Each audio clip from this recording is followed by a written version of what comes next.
Can you build muscle on keto? So the key thing on building muscle, no matter what, is making sure that you're eating enough food and that you're consuming enough calories throughout the day.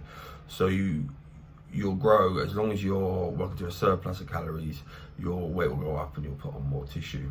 Now, it doesn't matter what diet you're doing, keto, whatever. If you're consuming and eating enough food, you'll grow. Main difference between keto and other diets is obviously you're using fats as your main source of fuel, not carbs. Now, for me, is it the most optional way for you to build muscle and grow?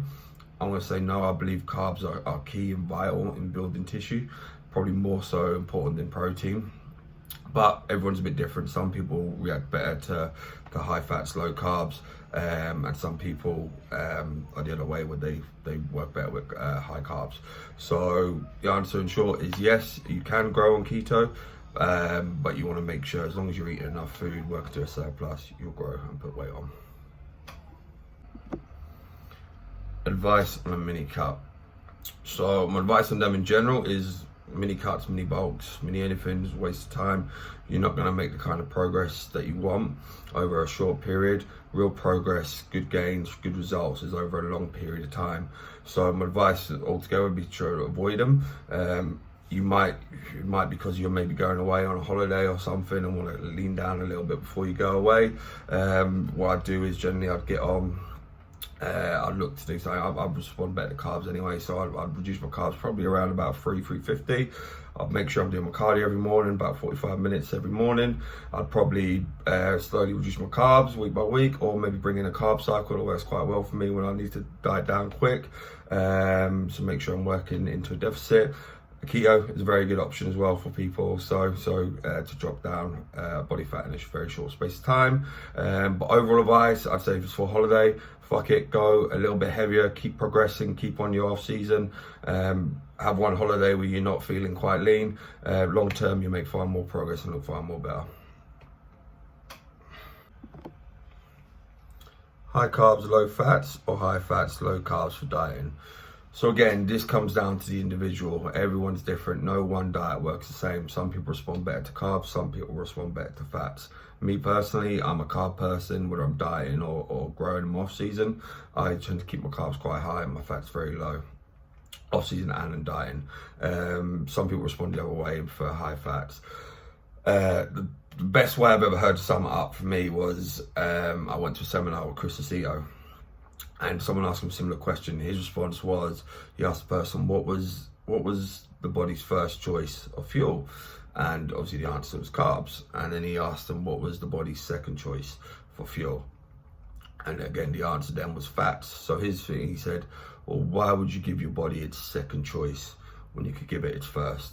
And that kind of lit a light bulb in my head, and that pretty much, sums it up pretty perfect. Ever use Superdraw? How were results? Any side effects? So Superdraw I've probably used about twice ever. First time I ever came across it was when it was classed back in the days of Hormone, so completely legal to buy over this counter. And obviously I got pretty good results in that because I'd never taken any anabolics and stuff. So I put on a good bit of size, strength went up, held quite a bit of water on it. And then probably about last year and a half, someone gave me a big massive tub of them for free. I thought I'd throw them in, see how they get on. Again, it was all right. Didn't dramatically change my life in any way and think, wow, this is something I need in all my cycles. It was all right. It's not my go-to oral. It's not something I'd really add in. I'd normally use something like oxymethylone and Winstrol, probably my two orals that I like to use more, but I'll be honest, I'm not an oral guy. I don't use them a whole load of time. Growth hormone bulking, any significant mass in comparison to not using it bulking. So I use growth hormone pretty much year round, and not so much I've found in my off season when I use it that it's added significant mass or bulk. What I do find with it though is that it helps keep me a bit leaner, so I can afford to be a little bit more slack on my food, not eat quite as clean. It does keep me leaner than if I wasn't using it in a bulk. So yeah, that's the one noticeable difference, I think, doing it in a bulk on my off season. If I was going to use it in either a comp prep or my off season, 100% using my comp prep far more effective. Works far more effective, like to help me strip down body fat, getting lean, and that hard dense muscle. So if I had to choose, I'd definitely use it for a comp prep over my off season. But I think for my off season, when I do use it, it helps keep me a little leaner. Tren or Deka with test for bulking, or both, and with what test? Experienced user, not novice. So we'll get into steroid questions today. No comparison whatsoever. Tren kicks Deka's ass, not even close. Tren is about probably the strongest anabolic you can take. Great for strength, muscle growth, recovery. So yeah, Deka, I'll be honest, it's kind of a shitty steroid. You're going to hold a lot of water.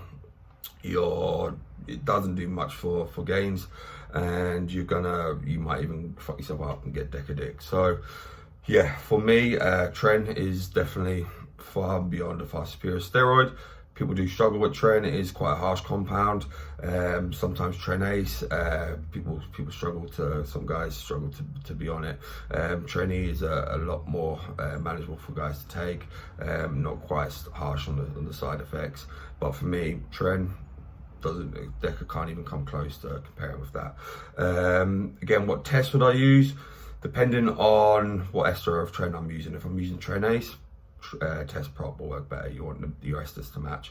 If I'm using Trene, a test D, test SIP, something like that.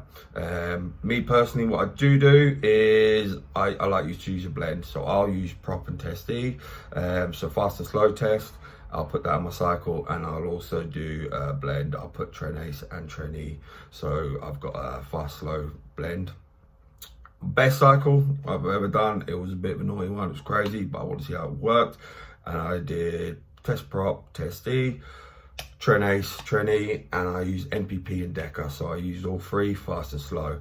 Bit of a crazy compound. Wouldn't recommend too many people to do it, but things happened on it. We did grow on it. But yeah, again, I'd cut out Deka. Not something I really use. I wanted to experiment and try and see what the three different compounds, fast and slow, work together. But for me, yeah, I'd use matchy esters. So it'd be test prop, Trenase, and Trene, test D.